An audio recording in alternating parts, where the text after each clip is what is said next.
Now with all the latest afternoon headlines, it's the ITV Lunchtime News.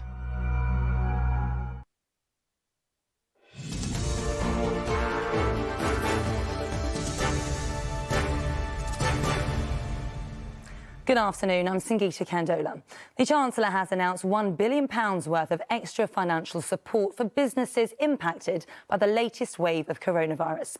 It includes grants of up to £6,000 for hospitality businesses and £30 million to help cultural institutions like theatres and museums. But the hospitality industry says it needs urgent clarity on future restrictions as well as extra money. Our political correspondent Carl Dinnan has the latest. It's only the bakery that's keeping this central London eatery going, with weekly bookings in the small chain of restaurants it's part of down from the thousands to the hundreds. A short time ago, the Chancellor did announce new grants for the hospitality sector. Well, if you look at the grants that we're providing today, up to £6,000 for hospitality businesses, they are comparable in generosity to the grants that were provided when these businesses were fully closed, completely closed earlier this year. It's worth £1 billion, so it's a very significant amount of support. And on top of that, it's important to remember that there is existing support in place for hospitality businesses. As well as the £1 billion worth of grants for hospitality, there will be a £30 million top-up to the Cultural Recovery Fund for venues like theatres and a statutory sick pay rebate for small and medium-sized businesses. But the boss here says the grants for hospitality won't touch the sides. If it was, you can apply for a grant for £6,000, well, thank you very much. If you put it in terms of, say, a day's service here, and the costs, and remember, because our margins are completely compromised by everything that's happening, it's of no value. Just stay closed. But how generous is the Chancellor being compared to previous coronavirus support schemes? Well, £1 billion, if it's available over a short period, is quite large for an industry the size of the hospitality sector. It's a bit less, perhaps, than if we'd returned to full furlough. If this Omicron problem lasts through till March, April, May, and that's all that's there, then clearly that's not going to be enough. But never mind next spring. The Cabinet hasn't yet decided what to do next week. It looks like a holding package for a government that's in a holding position. But I think the biggest question in people's minds is what's coming next? Because yesterday at the Cabinet meeting, we had a decision not to decide. And the whole country wants to know, are there going to be further measures and what are they going to be? In truth, it's almost too late for the government to bring in any more legal restrictions this side of Christmas. But the seasonal freedom comes at the cost of uncertainty about what will happen afterwards, a cost which could rise exponentially if the Omicron variant turns out to be any more severe than everyone is hoping. And Carl joins me now. So, Carl, some relief for businesses, but no further clarity for the rest of us on what restrictions, if any, might be on their way.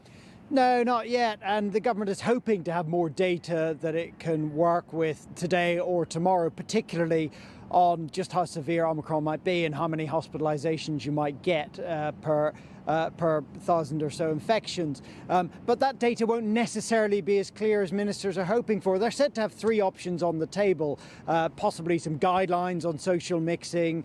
Then a step up from that would be enforcing social distancing and limiting the number of households that can meet together, possibly with a curfew. And then the toughest option would be some sort of lockdown, maybe some kind of circuit breaker lockdown. So those are the options facing them once they have the data. But of course, waiting for the perfect data might not be an option. It already looks like they're too late to do very much other than maybe a bit of guidance ahead of Christmas. If they leave it much longer, it may be too late to do much before New Year because people's plans for the holiday period are already underway. So there is pressure on the government to come up with something pretty soon.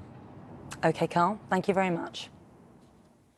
Fans will be banned from all sporting events in Wales from Boxing Day in an effort to slow the spread. Indoor, outdoor, professional and community events will all take place behind closed doors. Well, Ellie Pitt joins me from Cardiff Arms Park. Ellie, the Welsh Government clearly keen to act quickly.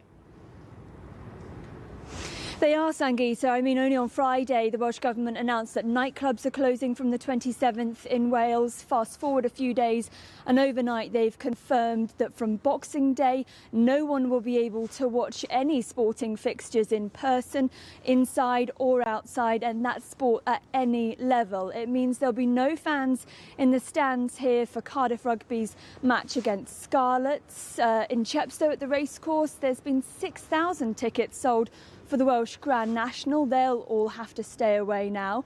Cardiff City did have a match against Coventry due to be played, but that's already been postponed because of a COVID outbreak amongst the Bluebirds squad. The Economy Minister, Vaughan Gething, says he wants to get fans back in the stands as soon as possible. But of course, the Omicron variant is increasing its spread rapidly here in Wales and has done over the last week or so. So although he says that, we also know that the Welsh Government's Cabinet is meeting this afternoon to discuss if any further restrictions are needed after Christmas. Details on those will be announced tomorrow. Ellie, thank you. The alleged terrorist accused of fatally stabbing MP Sir David Amess has appeared in court. 25-year-old Ali Harbi Ali pleaded not guilty to both murder and preparing acts of terrorism. Sir David was stabbed to death during a constituency surgery in Leigh-on-Sea in Essex in October. 1.2 tonnes of cocaine has been seized in a drugs bust at Sheerness Port in Kent. 7 men suspected of being part of an organised crime group have been arrested. One of them worked as a security guard for the port. Rail operators have blamed coronavirus-related staff shortages for widespread cancellations during the Christmas getaway. Cross-country Avanti West Coast, Govia Thameslink and Greater Anglia all say they may be forced to run reduced timetables due to a combination of workers being off isolating and falling passenger numbers. And Big Ben's makeover will be revealed on New Year's Eve after being under wraps for 4 years. People will finally get to see the restoration of the original colour scheme. The clock will also be struck 12 times to bring in the new year.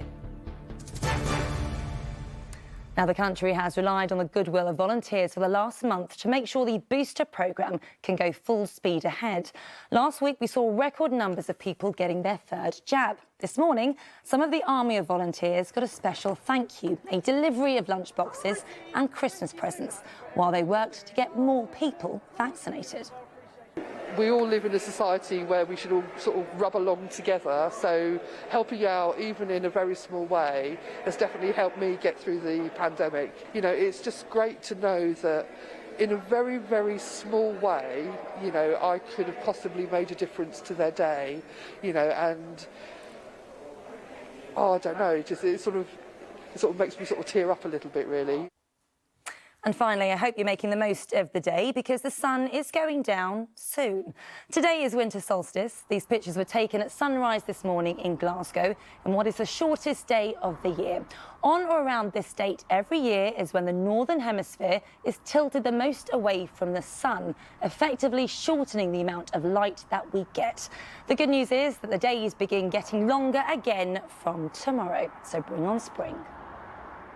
So enjoy your afternoon while it's still light outside. Raggy will be here with the evening news at 6:30. The news where you are follows the national weather. Bye-bye.